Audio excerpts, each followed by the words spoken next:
29 ho ng Hunyo. Kumusta ho kayo? Kumusta ho ba kayo mga bossing? May kasama ho tayo rito, the usual, may complainant ho tayo rito. So, ganito ho, sa baba ho. And so, let me say, today is the 29th, tomorrow, inauguration ho ni Digong. So, a little before, it was only 5 minutes before 4 o'clock, before the clock strikes 4, bago mag-alas 4, umpisa ho sana tayo. Pero ang ginagawa ho natin, and we're doing it now, as doing all the intro para hindi ho kayo magulat. Surprisingly, sinabi ho na will go on the air just a little time. Kaya yung mga nagulat ho, excited, thank you so much for being excited. Eto na ho tayo, live stream na ho tayo. So this is BTAG Public Service live stream online. Public service ho namin. Eventually, this will go on the air on TV, prime time, Monday to Friday, on a national television, and we'll tell you when. Hindi pa ho namin isasabihin until such time we sign a dotted line. It'll start on September 1st. Ngayon ho, nakasama ho natin, so keep up the, medyo taasan mo ng konti para makita na kami. So we will try to do a wide shot para makita yung complainant natin. And so the complainant here, mga bossing, sama, lapit lang kayong konti dito. The name is Dindo Himan. Kasama niyo ho si Jonathan Tabon at si Rahu nagrereklamo rito mga bossing. Ito na naman, pulis na matulis! Medyo siguro kinakailangan bigwasan tong putok sa buho na to Mukhang nakakalalaki tong kumagkengkoy kolokoy na to. Naka-live stream ho tayo mga boss. Kaya lang si SPO4 pa lang, loko-loko na to. Paano pag nag-SPO10? Can you imagine kung ito'y naging SPO10, Bisaya, SPO10, English, there is only SPO4. So, paano pag umabot to ng SPO11? Siyempre, hindi muna siya mag-SPO11, SPO10 muna. 10. Hindi ba? May loko-loko to, George Awis, Block Commander ng PCP4, Quezon City Station 6. Sa Quezon City. Ang reklamo ho ng biktima ay gana rin. Umano'y sila ho'y biktima ng hold up ho talaga na mga taga-police station PCP4, Police Community Precinct in Quezon City ho to, Station 6. So, June 19, mga boss. Ito ang complainant ho natin, kasama ho natin ngayon, mga boss. Umaga ho, hinarang daw ho sila ng umaga ng June 19. Sila raw ho'y ito ho'y nagpakilala ng mga pulis, tinutukan sila ng kalibre 45. Can you imagine? Sinama sa presinto, tinutukan ng 45, para bang ang mga tao na to'y mga hold-upper or nagbebenta ng droga? Mga tarantado to I mean, what can I say? Hindi ho ba? Sige, ngayon, ang ginawa ho rito, kinapkapan ho sila, kinuha raw ho ni SPO4 George Awis, Block Commander, ng PCP4 ang wallet na itong dalawa magkakasama. So ngayon sa atin ho rito, may laman ho ng 4,500 pesos at 4,800 pesos sa total ho ng 9,300 pesos. Paliwanag ho ni Awis, kaya raw sila kinuhang wallet for safety reasons. Kundi ba naman putok sa buho tong SPO4 na to, hindi pa umabot ng SPO10? Loko-loko to. For safety reasons. Mabuti sana, inaresto ka ba? Hindi.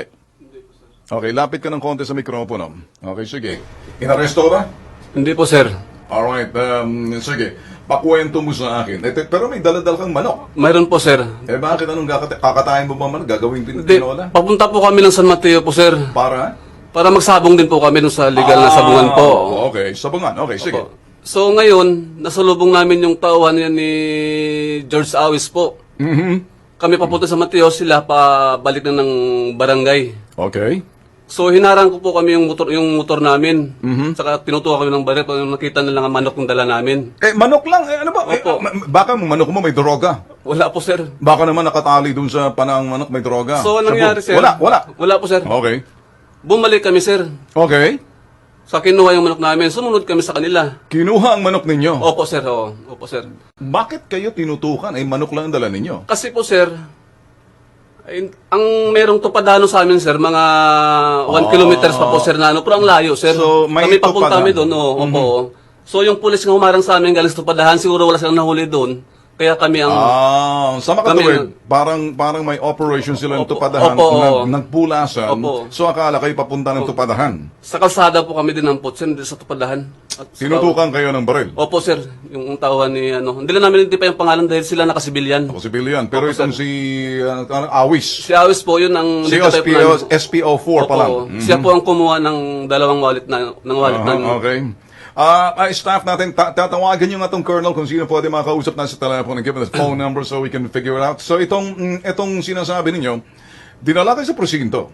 Opo, sir. Kinuha yung inyong Kinulong kami wallet. to 2 oras, sir. Alright. Ano daw ang inyong sala? Dahil doon sa illegal po, sir. Illegal, po, sabong, sir. Oh, and kayo ba'y nahuli mismo rin sa tupadahan? Hindi po, sir. Sa kalsada po kami dinampot, So, sir. suspect lang niya. O, yun po, sir. So, hindi kayo inaresto, pero sa pilitan kayo, dinala, kinalad ka sa presinto, opo, parang sir. ganon. Dahil sumama na kami, sir. Dahil tinutukan kami ng Okay. tawanan ng baril, sir. Hindi ka pwedeng arestuhin kung sakaling ikay nakita roon mismo sa sinasabing tupadahan. Kung isang kulsada, 1 kilometro pang layo, it's suspect lang, aba hindi po pwede yan. Hinarang So, po yung motor namin. Ginarang yung motor ninyo. Opo, saka pilit yung pinabalik Okay. doon sa ano. Sige, kausapin muna natin to si Police Superintendent Joselito on the line. Ito sa cellphone lang kasi para maintindihan. Ano ba tayo? Is this a mobile? Okay, Superintendent Joselito Esquivel, magandang hapon dito ho sa amin ho sa aming studio ho sa Bitag dito ho sa Bitag Public Service ho namin. Good afternoon ho. Magandang hapon po. Sa puri ng inyong tagapakinig. Magandang hapon po. Alright, tayo ho'y live stream at napapanood ho kahit saan dito ho sa aming Bitag Headquarters. Sir, meron ho kayong tao ni SPO4 George Awis, Block Commander number, ito ho'y PCP4, QCPD Station 6. Ibe-verify ko ho. Alright. Bago lang ho ba kayo? On holdover lang kayo kasi wala pa yung, kumbaga, hanggang maging nakaupo na ho si Digong tsaka ho siguro magiging sigurado ng mga pwesto ng mga police. Is that what it is?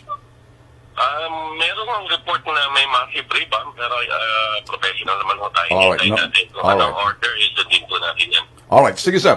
Sir, ganito si SPO4 George Awis, Block Commander ho ng PCP4, does your name recall or does it ring a bell?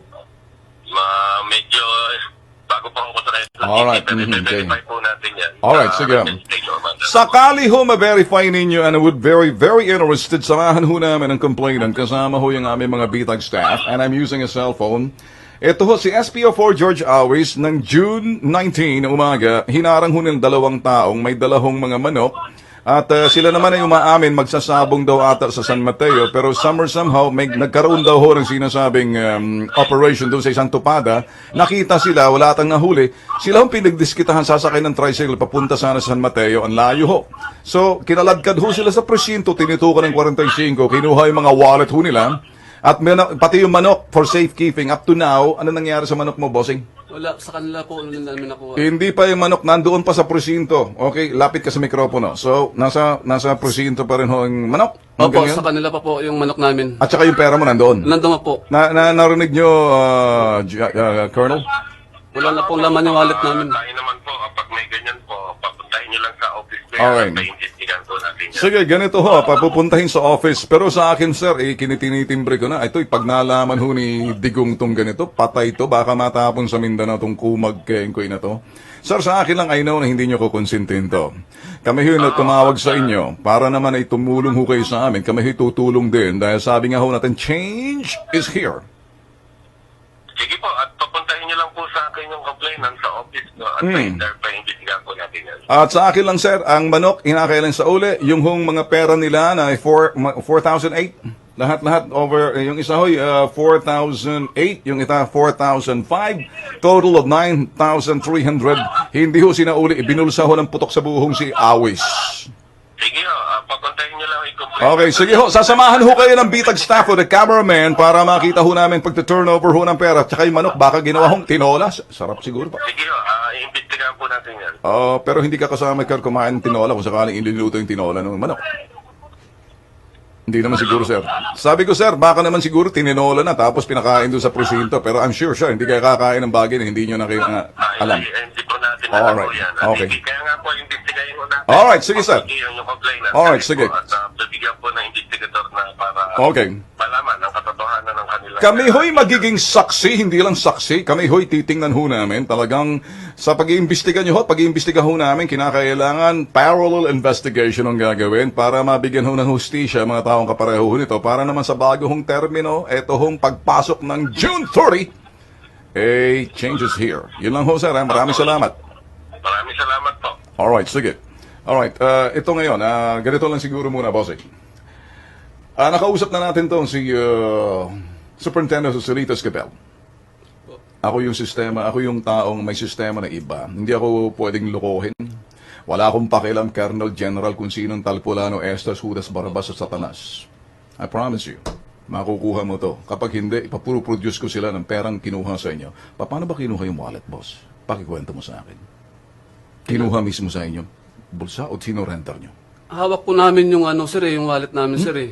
Wala bang Kinuha kadena? niya. Walang kadena yung pahawak. Kasi may Wala nakita po, ko sir, may kadena, may chain yung wallet. Sa iyo, wala. Wala po, sir, kasi doon lahat na ano, eh. Lahat min... So, nang kinuha sa iyo, inahawag kasi, hindi nekwat sa'yo ng Kinuha ganyan. talaga, sir, sa amin ni George Awis na yan na for safety daw. Nagabalik namin sa inyo to ng maayos. Sabi ng ganun. Oh, Oh, sige. Tapos, nag-areglo kami, sir. Hiningihan, unang-una, sir, hiningihan kami ng 3,000. Oh! Tig-isa kami. Oo. Tapos, hanggang sa nagtawaran, Oh! pumayag na kami doon sa 2,000. Ay, kotong toy! Kuma- Sige. Ganito na lang. Huwag mo nang painitin ang ulo ko kasi meron pang susunod na complaint. Opo, sir. Ganito muna tayo. Ay, nandito ka na. Cargo na kita. Nandito na sa teritoryo ng Bitag. Wala nang pwedeng kawala kahit sino po, sir. Pangako ko sa'yo. So, mamaya, ito na, tumawag na. Okay, pasamahan natin to, itong gagawin natin. Iba ho yung sistema namin. May kasama kang isang cameraman ng Bitag. Hindi po pwedeng lolo-loko. May kasama na isang segment producer. May kasama ka pang security. Diretso sa opisina nito. Hahantingin muna at do a surveillance kung saan makikita to si Awis para makita mo ha. And then, we will broadcast this sa Bitag Live sa ating program sa umaga para makita ho. Lahat ho ng gagawin ho natin. Uploaded ho, mga boss. Okay? Upload. Makikita sa YouTube, sa Facebook. Makikita sa N5E. Yun hong live stream. Yung kasing Action TV, puro mga panty at bra ng tinitinda roon, tsaka yung mga sinasabing mga martilyo, maso, kutsilyo. Huwag ka manood doon. Bibili ka ba ng tools? Hindi ka naman karpentero, hindi ba? Hindi po. Okay, sige, huwag ka manood doon. Dito ka naman, okay? Hayaan mo kasi, malapit nang dumating yung sinasabing public service. Kilos pronto ni Bitag! Okay ba sa'yo? O, samahan. Okay na sa akin? Okay po. Okay na sa'yo? Okay po. Maraming salamat po. Meron ka pang sasabihin. Wala na po. Sigurado ka? Wala na po. Kinakabahan ka ba? Medyo po. First time ko lang po na ano. Kasama mo ako rito. Ba't siyang kakabahan sa atin. Siyang magkakalansingan yung mga betlog niya. Pagdating sa akin, hindi ikaw. Dapat kasama mo ako, okay? Relax ka lang, okay? Maraming salamat po.